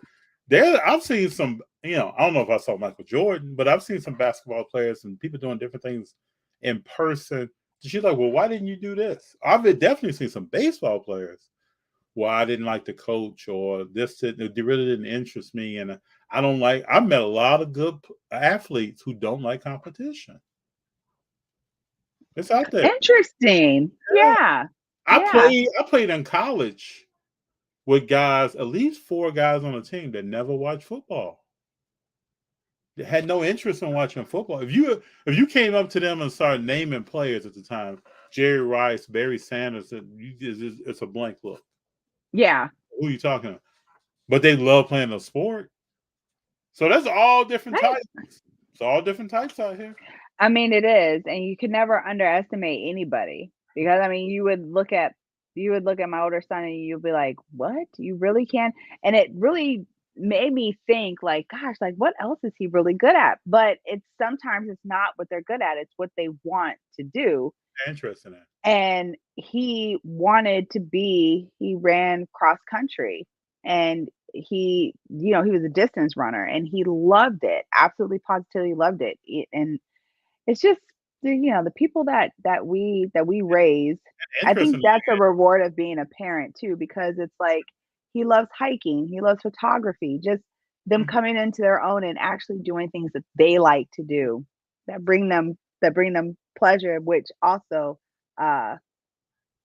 it is a part of their personality. I think that's honestly, as a mom, I think that's what I like the most, is seeing this little person that you've nurtured ever since they were brought into this world, and they grow up and they become, this amazing, extraordinary, independent, self-reliant person. I mean, I was a young mom. I had my son when I was 18 years old, a week shy of my 19th birthday. So we basically grew up together. Mm-hmm.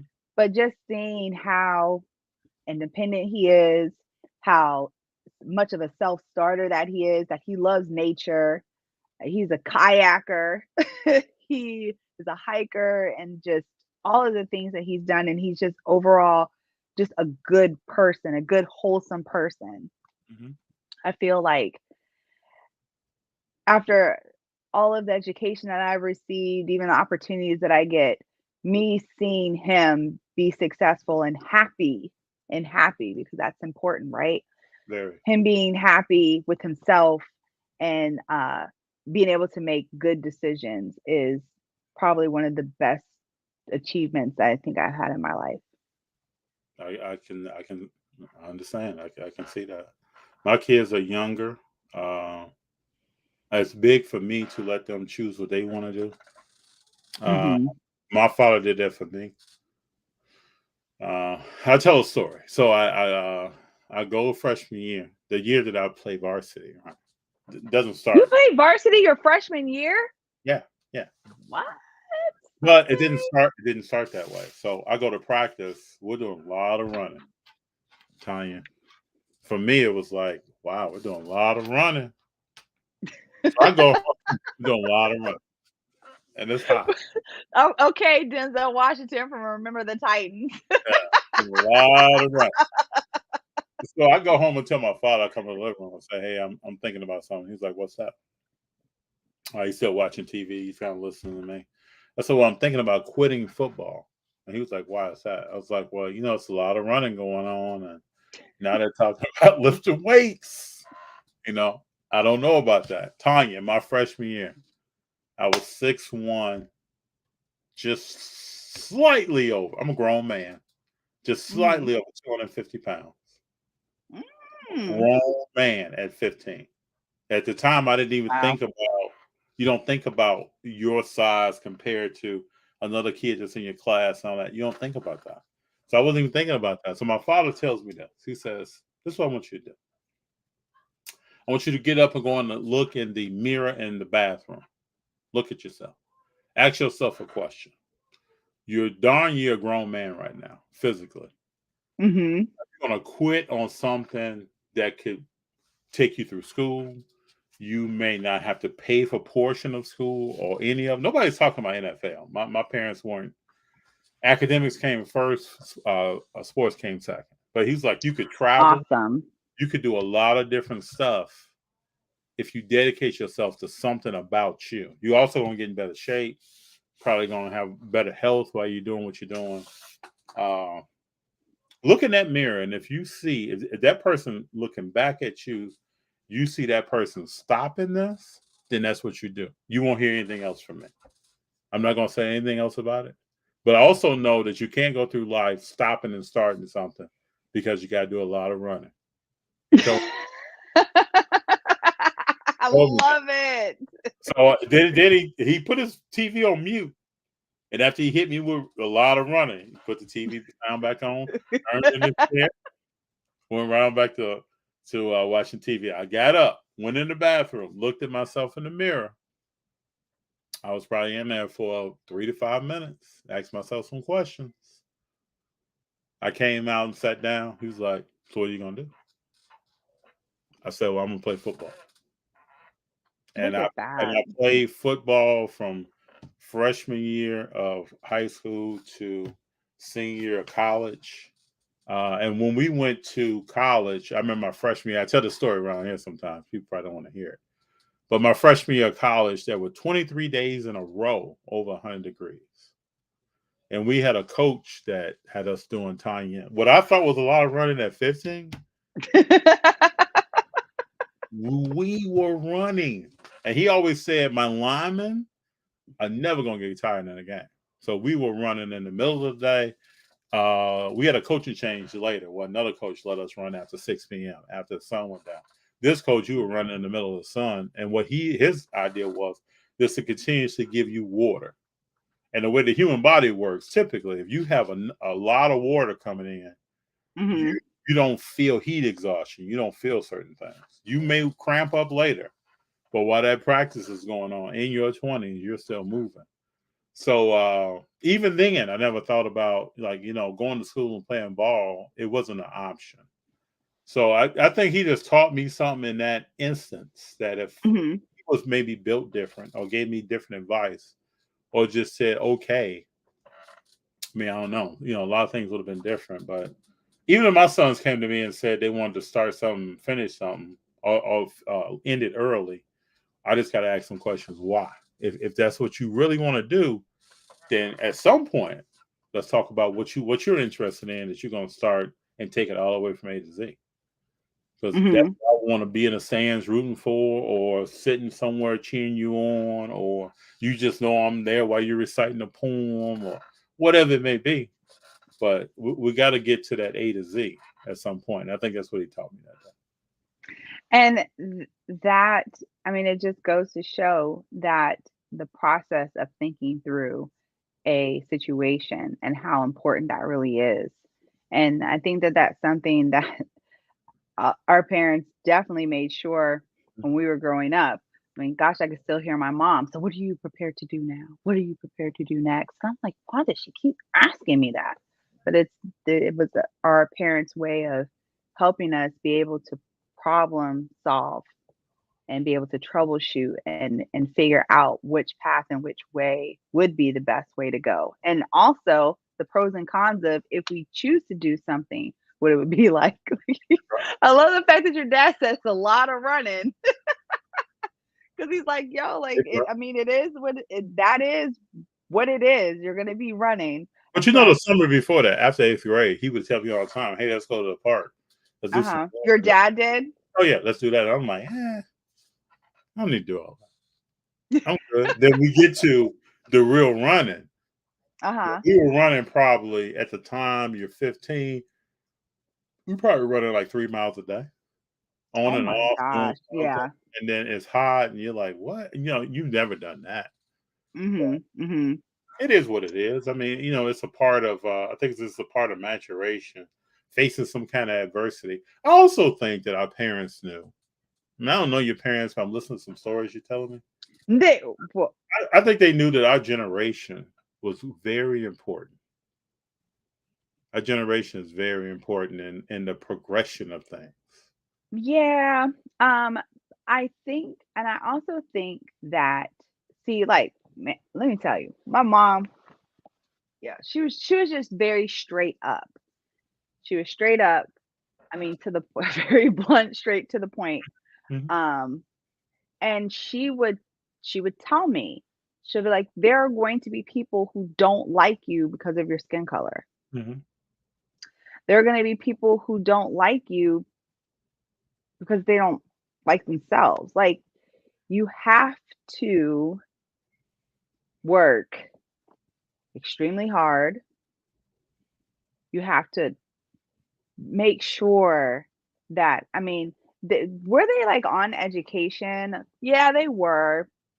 Um, I mean, but I was like really tough on my older son about education. But as far as the experiences, and another thing that my parents used to do, and I don't know like if your parents did this,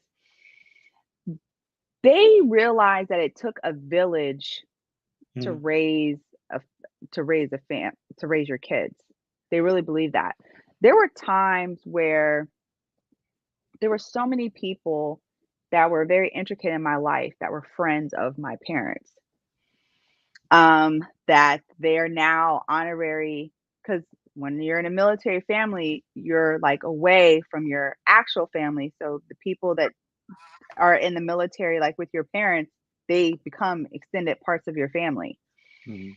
And they are now honorary like aunts and uncles and tios and tias and even people that my dad he went to boot camp with when he was in the Marines. It's like, they're still like my uncles.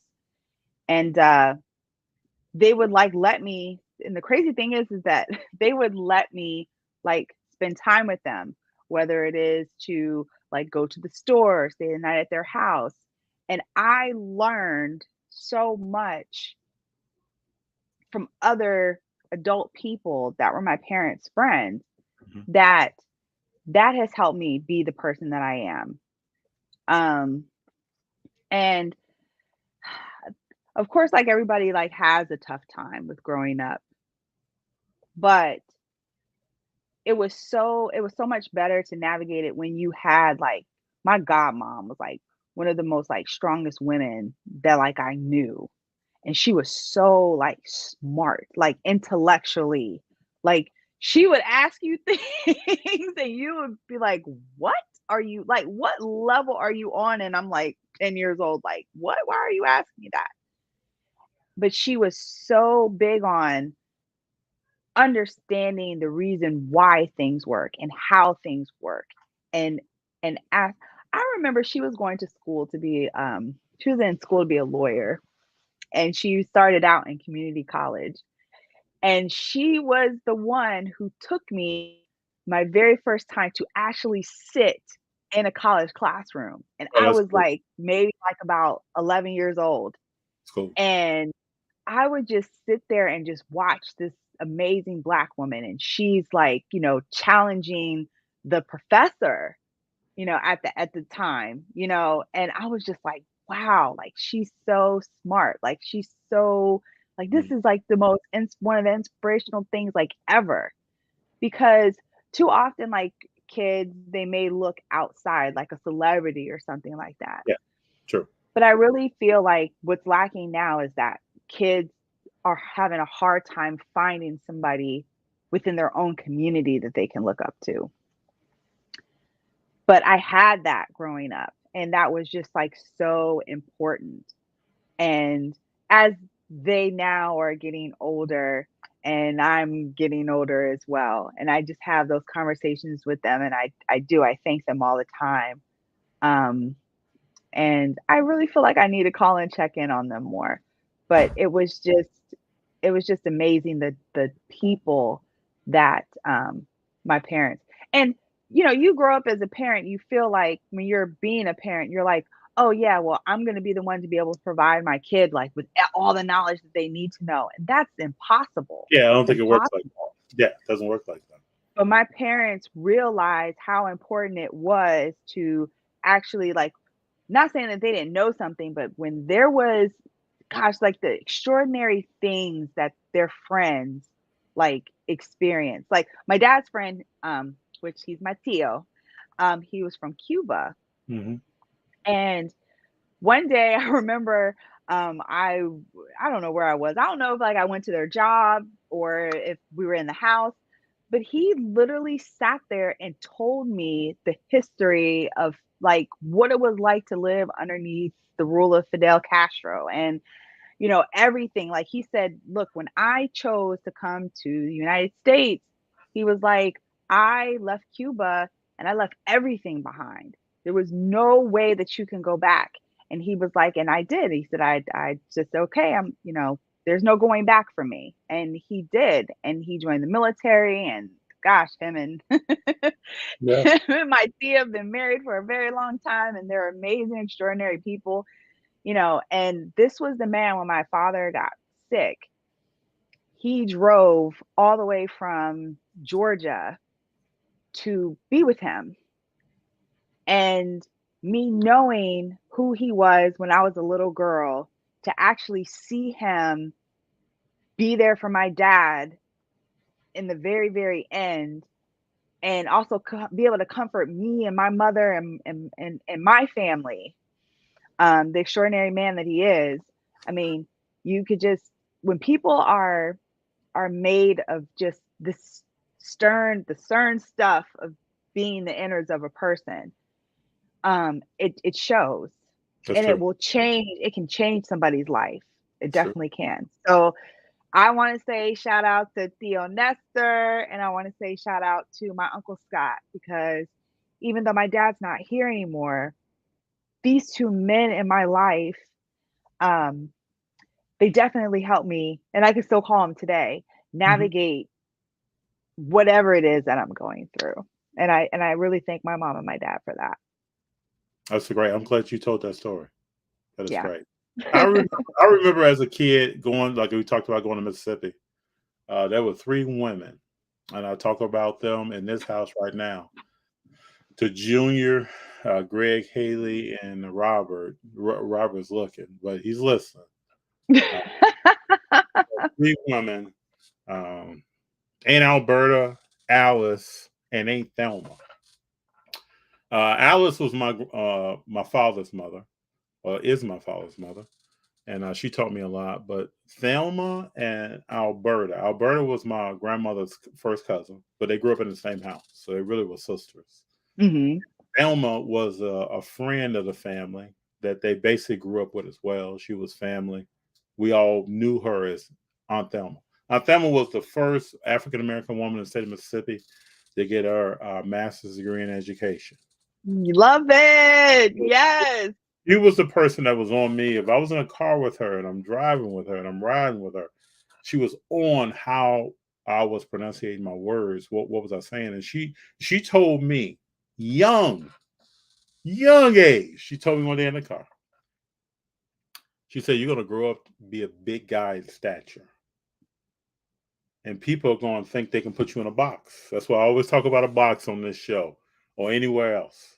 People are going to think they're going to be able to put you in a box. And she did her hands like that. But they can't put you in a box if you don't allow them to.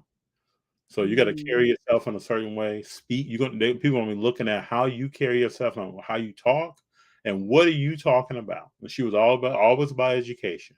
She was always talking to me about, even when I was applying to college, she would ask certain questions to make sure I was thinking about certain things. Alberta was a homemaker, married for years to my father's uncle. And when I was with her, she would teach me how to clean a house. Yes. Yes. How to cook, how to do certain things. I remember she told me, I remember one time she was telling me she made some homemade tea, and she had brewed it, and she put freshly squeezed lemon juice in it. And she said, well, we're going to sit this outside for about 4 to 5 hours. And so I'm like, what does sitting outside do? I'm probably about 6, 7, maybe 6 years old. I said, what does sitting outside do? She, I asked, well, we don't do that in Chicago. There's no sitting outside. Really, after you said that? Yeah, I'm like, we just make tea and then we drink it. She's like, well, you gotta put the tea outside so the Lord can bless it and kiss it. Then it tastes better. So why don't we just try it? So she goes outside, she puts the picture out there.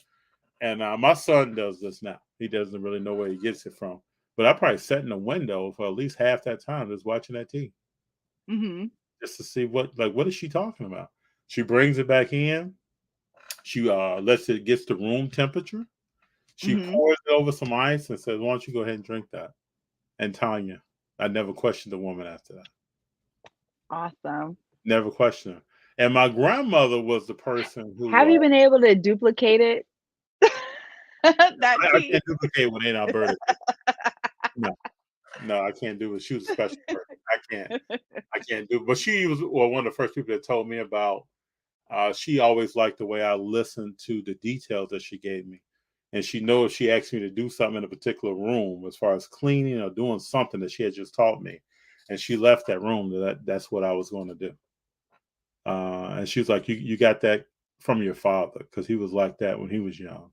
So when I would go down, they would teach me things about me, and then they would kind of fill in some of the holes that you don't know about your parents. Yes. I always say we meet our parents when they're becoming our parents. Right, right.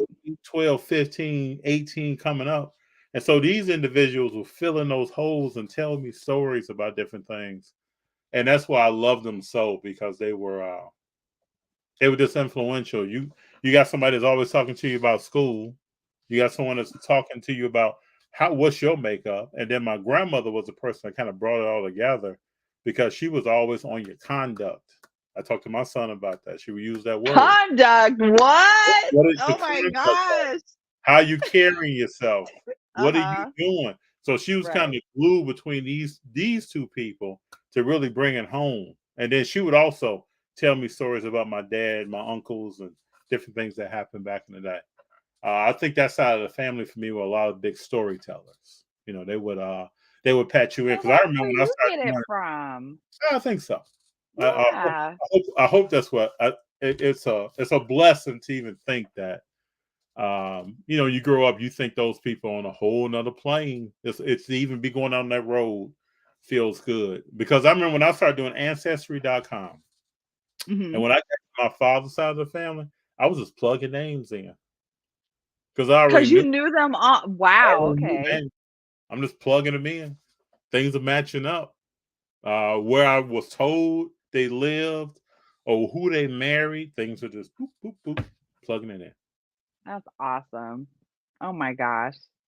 But yeah, it just definitely goes to show. I mean, I could just think of so many countless stories, but when you say clean a house, I was sitting up there thinking like, okay, that's my Auntie Wanda. I mean, like, get up to the time you lay down that night about 10 o'clock, you're clean. This house is immaculate. Yeah. I mean, like my Aunt Wanda would be like, she was my cousin, but she was older than me, so I always called her my Aunt Wanda. She would work all day long, and she like had clients, and she would like take care of them and things like that. And she would come home, she would cook dinner, she would wash clothes, she would clean up. She would I stayed with her in the summertime sometimes, and she didn't have a dryer, but she would make sure that our clothes were washed, like all of our swim stuff would be washed, and she would hang it up outside. I never saw a dryer. And then like in the morning, even before we get up, she's out there picking up all our stuff. She's folding it up. She's making sure that we have everything. Like she's cooked breakfast already. I'm like, geez, like when does she sleep? Because she was a single mom. Mm-hmm. And I was like, when does she sleep? And I think that's where I developed the gift of like hard work, was watching her, because she had 3 children. She worked, she did everything by herself. And she didn't come from a lot of money, but she worked so hard. And she was like one of the first people in my family to like buy a really nice home. And she never she had like really nice things, but she was the most sweetest person that she'd ever meet. She was the most, and I'm talking about sharp as a tack, like not even a hair out of place, nothing. And she lived in Ohio, right? and I'll never forget it. She had her beautiful house. Her favorite color was red, and she had a red Lexus. And she was going to work one day, and it had snowed like a couple days before, and they had the salt, and salt gets on the car and makes the car look nasty. No joke. My Aunt Wanda was outside with a bucket wiping the car off before she goes to work. There you go. And I was just like in awe. And I'm talking about it was cold outside. And she had that bucket, and it was just a bucket and towel. She didn't have any soap, but she was wiping that car off, making sure that car looked nice. She was cleaning the wheels and everything. Yeah. Before she got in, she went to work, and she would work a full shift, and she would come home and cook us. And I'm talking about, oh my gosh, talking about gourmet meal. Mm-hmm. Her and my mother are both amazing cooks, but oh my gosh, her work ethic, I've never seen anything like it, ever. Yeah, we won't forget these individuals. No, we will not. Never. They laid it down, that they taught a lot by example, mostly, and some by instruction. They just led a certain way. Yeah. And, she's an ancestor now, but I still to this day remember. And I could just go on and on and on. And that's the one thing that I really, really, if I ever had a chance, like, thank my parents, it would be for the experiences that they allowed me to have. Yeah. And it wasn't always necessarily with them. And that's the great part of growing up. And I would only hope and wish that I provide that for my kids. And then also, man, I just kind of wish that everybody experienced that. So do I. My brother and I are always like, man, it's interesting. Like, he has a daughter to take your child somewhere, drop them off for the summer, and then leave. Yeah. But I'm just happy that they did that, because it helped shape and mold some things that, just when you're on the brink of trying to be opinionated and think you know it all, you start learning something that you don't know anything about. But that's what life is. I mean, if you get out here in this world and you think you know everything, you are in big trouble. Yeah, probably creating a problem. You have to be a lifelong learner. And I think that that's something that has carried me a long way. I'm always interested in learning about people, about how things work, and wanting to just, I just have this thing with people. Like, I just like being around them. I like learning about experiences. I like to see how we're relatable and how we're not relatable. And because everyone has their own experience. That is true. Tonya, it's always a pleasure talking to you, because I think both of us never know where the conversation is going to go. But it always ends up in a great place. I've learned a lot about you today that I didn't know after our first conversation. Now, did I think I would know everything about Tonya after one conversation? No. But it is great to learn more about you, more about your family, and the individuals that you have mentioned. It's been great to learn. And thank you for this opportunity, FD. And I've learned so much about you too. And I never would have thought social media. That's right. And Martha and I, we definitely look forward to hosting you in Virginia Beach in these upcoming months in a few weeks. And I hope that we're able to give you some really cool takeaways regarding Formula One. Oh, I think you will. And I think this is going to be the start to something. That's why I'm very excited. I think this is the beginning of, and we've talked about this, I think this is the beginning of something very, very special that you and Martha are starting up. And I appreciate you all for doing it. And if anybody wants to support, get in contact with Tonya. She's giving her information. Find out where the event is going to be held. Everyone is welcome. I think it's a fabulous event. Absolutely. Everyone. We want to see all sorts of fans, because one thing that I have noticed in the sports world, and even in Formula One, unfortunately, is that sports is just so tribal. I'm like, why does it have to be so tribal? It's like, I want to be able to take pictures with Red Bull fans and Ferrari fans and Aston Martin fans. And I think that that's the type of environment that me personally, I really want to work hard in creating that, because differences amongst people need to be celebrated. They don't need to be Yes. yeah, they just need to be celebrated. You don't need to like learn how to dislike somebody because they're different. And I think that that has been a problem for a very, very long time, is that, you know, if you aren't of the in crowd, if you're not a particular like color or shape, or, you know, you have a disability or something like that, you're automatically labeled an outsider. And that's something that I think all of us as a community need to work harder, because they talk about diversity and inclusion, but it's like it's like, I don't get it. Some people who are talking about diversity and inclusion, it's like, okay, but we look at what you have going on, and everybody looks like you. Like, so why are you even saying diversity and inclusion for? It needs to be inclusive to everybody. But one thing I do like is that you and Martha are not waiting for someone else. You're trailblazing and creating something.